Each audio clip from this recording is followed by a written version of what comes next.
Well, everybody's starting to assemble for the main event here at the Sam Houston Coliseum in Houston, Texas. The ring is filling, and that means Boyd Pierce can have the opportunity to introduce him. And you see Ivan Koloff over there wielding a red shovel and evidently has plans for Tony Atlas. But let's let Boyd Pierce pick up. 2 out of 3 fall with a 1-hour time limit. In the blue corner, 250 pounds from Roanoke, Virginia, Mr. USA Tony Atlas. Across the ring from Russia, in the red corner, 245 pounds with the shovel that he says he's brought here to bury all American wrestlers with, Ivan Koloff. Your referee, Bronco Libby. Ivan Koloff, a rugged Russian, the man who stopped the long winning streak of WWF champion Bruno Sammartino in New York City's Madison Square Garden, and the toughness of Koloff and his Russian tactics now in against Mr. USA. It's Mr. Russia against Mr. USA, with Tony Atlas ready to defend his Mr. USA title, which is the title he won in a bodybuilding contest. But he's willing to defend it in wrestling. Magnificent physique, and Koloff hasn't shut up one time since he came into the ring. Part of his psychology is to get after the individual and to browbeat him before the match starts. Tony Atlas, one of the you hear the fans behind chanting, "You can't beat Texas," which is a cry that Tony Atlas brought into Texas wrestling. He just said, "You can't beat Texas." He loves it here in spite of the fact that he comes from Virginia. And I don't think Ivan Koloff appreciates Texas or any place else. The effort now between the well-muscled body of Tony Atlas and the power of Tony Atlas against the ruggedness and the toughness of the man from Moscow. And again, his psychology is to tell the fans what he thinks and what he thinks of them, which is not always a smart strategy. Front headlock, and he worked his way in there with that foot to force the opening. It's Tony Atlas caught now in a grinding front headlock, and that can be a grinding hold. It's one of those things that really can cinch up on you as you move, and every move you make, you've got a forearm stuck alongside your jaw and you're grinding your teeth together. Koloff's bald head, Atlas with those huge muscles of his suddenly putting him to work to be able to lift and to throw.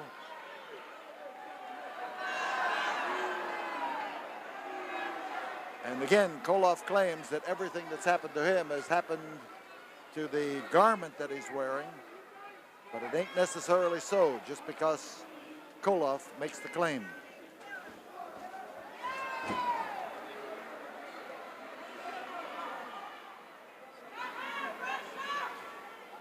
So Russia finds that the Mr. USA has suddenly been able to dish out punishment, and these are two tough individuals and a hard landing. He threw him high, and as Sputnik came down that time, he landed with a crash. There was no parachute to dull his landing.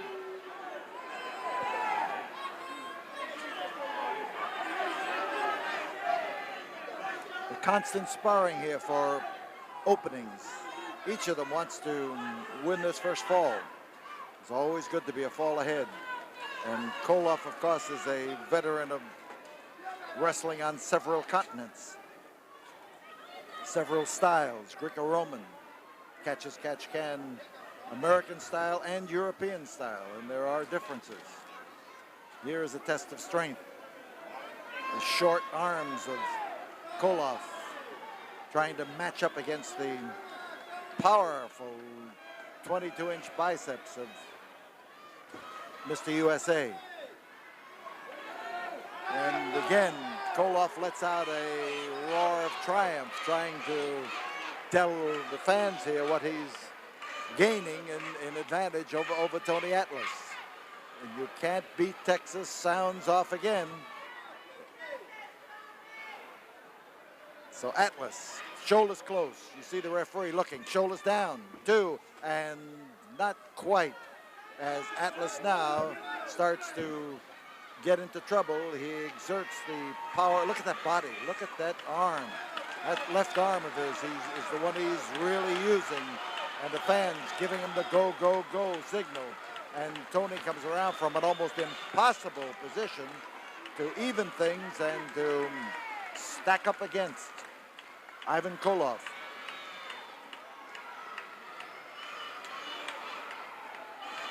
Tony trying to rise up, and he does get into that solid position. And now he's got the advantage, and with his height, he's going to have a definite advantage as he puts the pressure onto Mr. USSR. He drop kicks well, I'll tell you. He's got springs in his legs when it comes to getting up in the air and shooting those feet out. And for a man who spends much of his time pushing iron around, pumping iron, he moves with the dexterity of a lightweight. Outside, Ivan Koloff. And Koloff is having all the argument he can handle on the outside. When he picks an argument with some of these vociferous Houston fans, he runs into problems. They're going to fight him word for word. Double wrist lock for Ivan Koloff as he takes that powerful right arm and tries to put the twist on it, to turn it up behind the back of Tony Atlas into a hammerlock. But he is stopped. Tony feels that arm going up there, but he's exerting pressure. He has nothing to exert it with except his arm, whereas the two arms of Koloff are really working him over. And here come You Can't Beat Texas is resounding all over this place. Tony Atlas, and he makes a switch.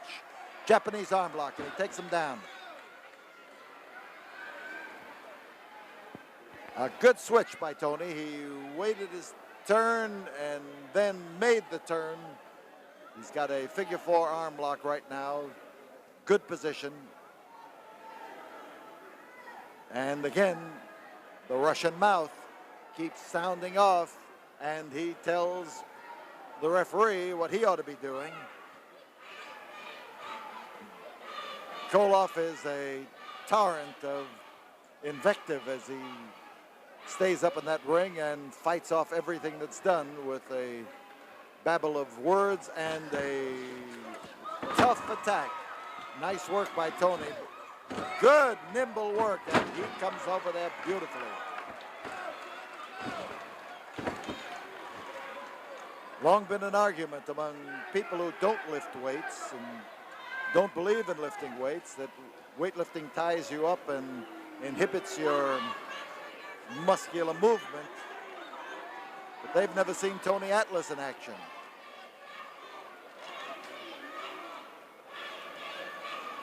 So he crowds Ivan Koloff into the corner, keeps the pressure on the Russian.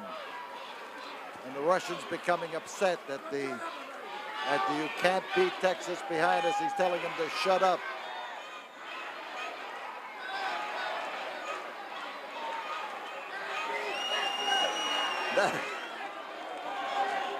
This could prove to be almost as impossible a task as trying to out-muscle Tony Atlas. But it's got the dander of the Russian aroused, and you see him uncorking and walloping, trying to put that magnificent mountain of muscle into a mass of helplessness on the mat. Tony is caught now in a succession of punishments that he hasn't had yet in this battle.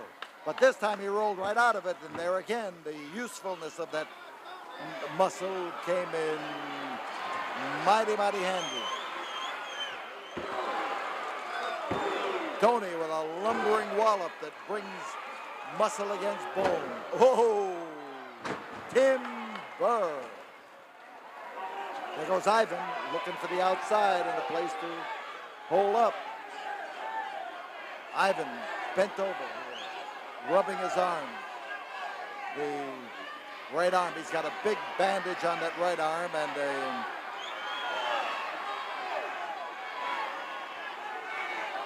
and an arm guard, such as you might wear on an elbow or a knee. And he has come over there to clobber Tony Atlas. He's on top. We could have a fall. We've got a fall. We've got a fall here with Tony Atlas getting clubbed by that. He was clubbed by that right arm of Ivan Koloff, who looks particularly well pleased with his accomplishment of, with one blow, laying out Tony Atlas and putting him down on that canvas. The first fall of this 2 out of 3 fall match has gone now to the Russian, Mr. Russia, and he's claiming that he's got a sore arm as Branko Lubitsch tries to feel it. We'll be back here in a moment after we have this word from the studio. The community can give, but time and money the peace officer can give his life. Join the 100 Club. This is Channel 39, KHTV, Houston. 5, 4, 3, 2, 1, bell. So as the bell sounds, it's the Russian moving in on Tony again, and that arm that he said was hurting him, you can see that he doesn't spare it. Here comes a fall. There's one. Well, there was close. He was trying to follow up on the concussion of the first fall by adding to Tony Atlas's woes in the second. And a solid grip he's got on the huge trapezius muscle on the right side of the neck of Tony Atlas.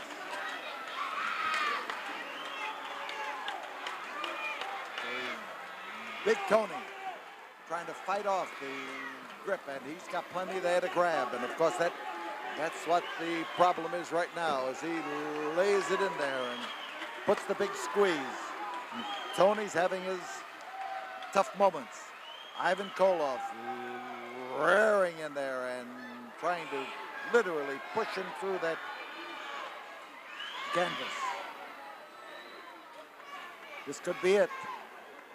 Tony's one fall behind, and if the referee decides that he's had too much punishment, he can stop the match. And especially if that arm refuses to respond. If Tony can't control it, then it could be that that's going to be it.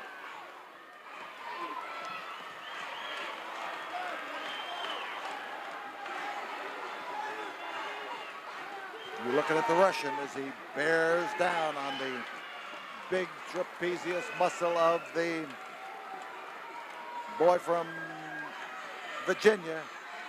Tony Atlas, Mr. USA, is starting to rise. He's starting to get everything together, calling on all those muscles to mount an attack, and as he does, he's going to make it difficult for Koloff to hang on to that grip. The fans are with Atlas. They are screaming. They have changed from "you can't beat Texas" to just giving him a "go, come on, go, come on, go." And Tony now, as he stands straight, whoops, he's brought down now where Koloff can work on that muscle again, and referee Branko Lubitsch comes in there to question him. He asks him if he wants to quit. Usually he asks him a question where that if he says no, it means he does not want to quit. You can't ask a man questions where he's going to have to think under these circumstances.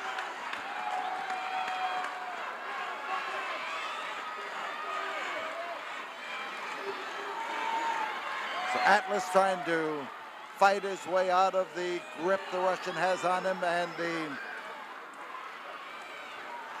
powerhouse rises to his feet. He is up and he swings that elbow well.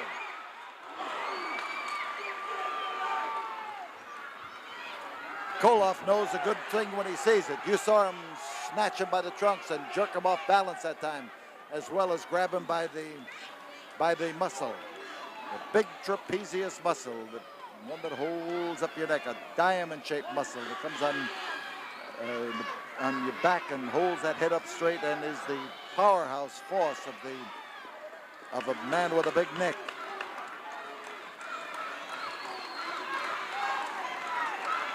So Atlas held that arm up. You couldn't see it because the body of Koloff was in the way, but as Tony fights it off, you see him now working hard to get into position.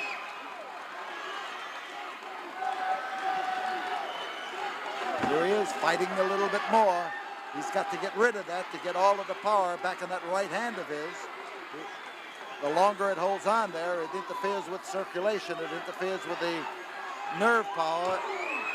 The elbow work. Now, if he can get that arm working, he's going to... There he is. You see him trying to swing it around. He's got to use it. Now he's using it. Now he's using it. Whether he's using it full power or not, he's using it, and that makes the difference. Bear hug. That's the way to use it. And he's putting the squeeze on Russia for sure. And this time, again, he swung that right arm of his, the one with the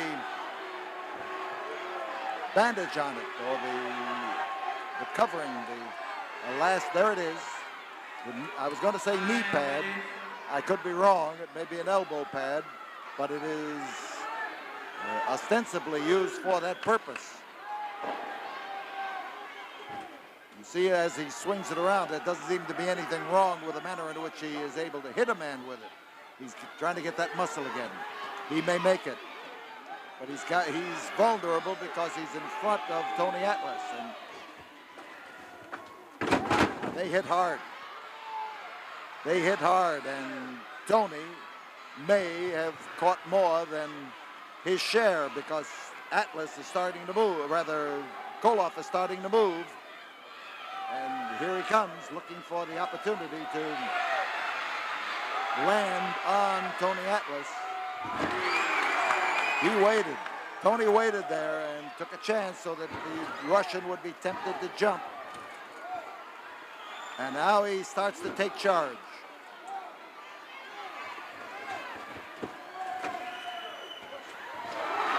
And Koloff that time may have gotten a real injury on his shoulder. I don't know whether that one on the right arm is real or just a guise to permit him to use that covering on his arm.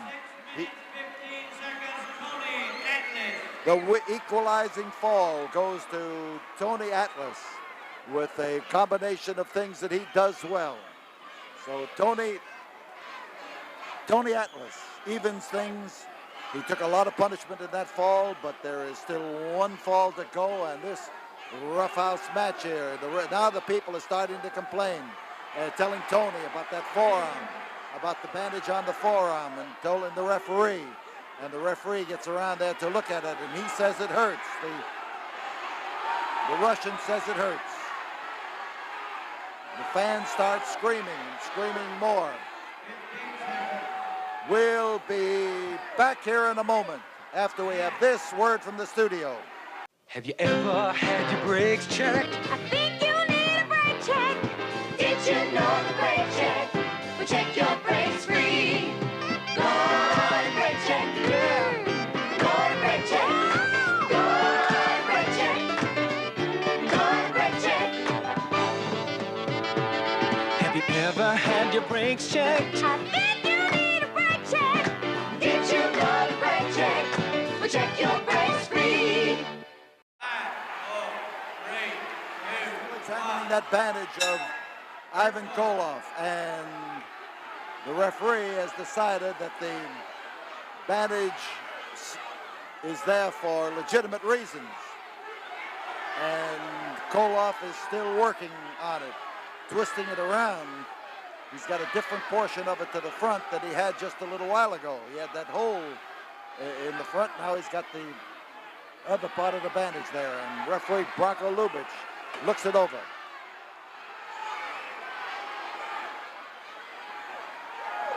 And the fans are up in arms and trying to get the referee to act. And here is Atlas trying now to uncork on Ivan Koloff, and uncork he does and lays it in there. His diving headbutt. There's one. Well, we had part of it, but we didn't have enough of it. And Tony is after the bandage, and he caught a wallop with that bandage on that bicep. Oh, solid wallop. And the Russian comes in to try to set him up. Here he is, setting him up for the clothesline, but it didn't work. But that worked, and it worked solid and worked hard. He's going after the bandage again. He's trying to get it off. He's got it off. He's got the bandage off, and at least he has. There, he's got it now, and it's in Tony Atlas's hand, and he is now going after Ivan Koloff with it. And Koloff suspects the worst as he starts after him.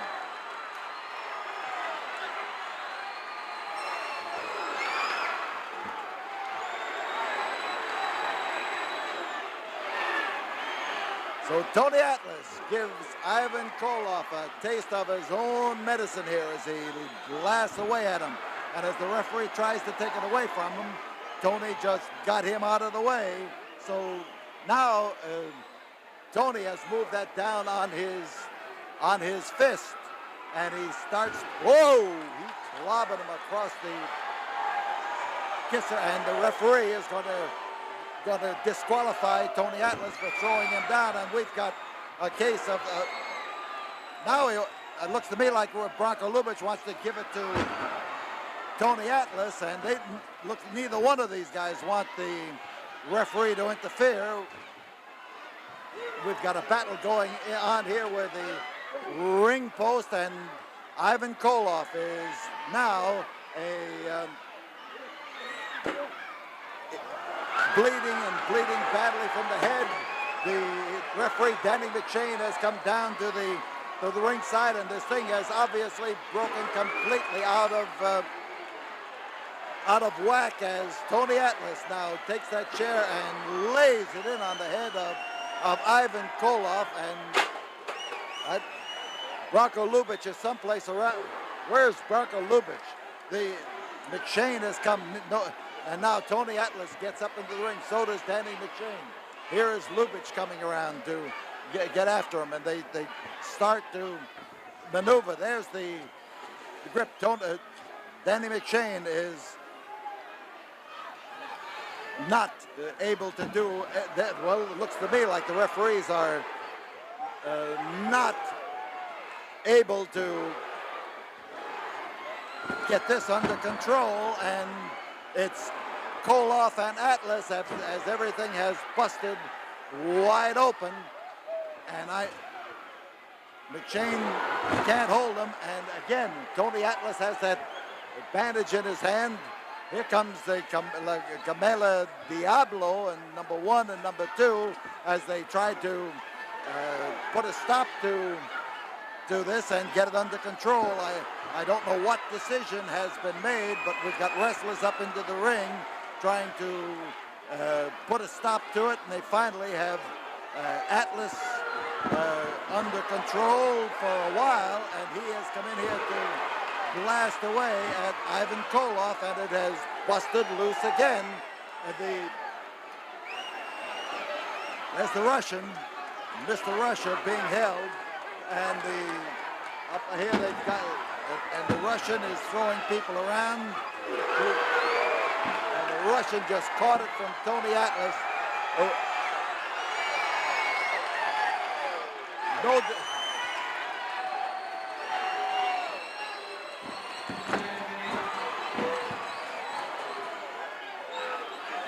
So the Russian is outside the ring.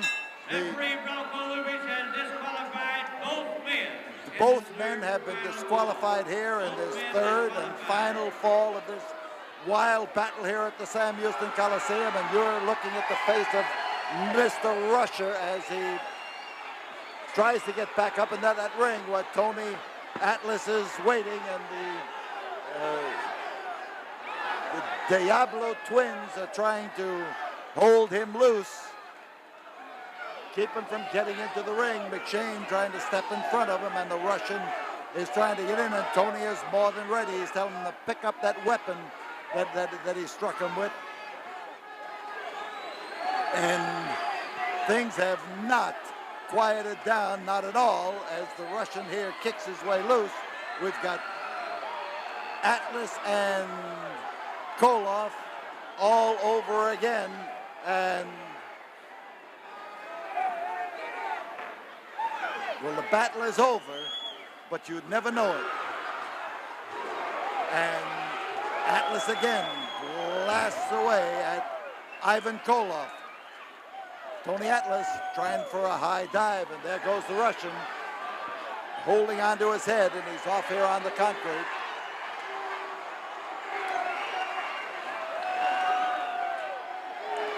With Tony Atlas and Ivan Koloff, and the match ends with both men disqualified. That is a wild, wild scene. We'll be back here in a moment after this word from the studio.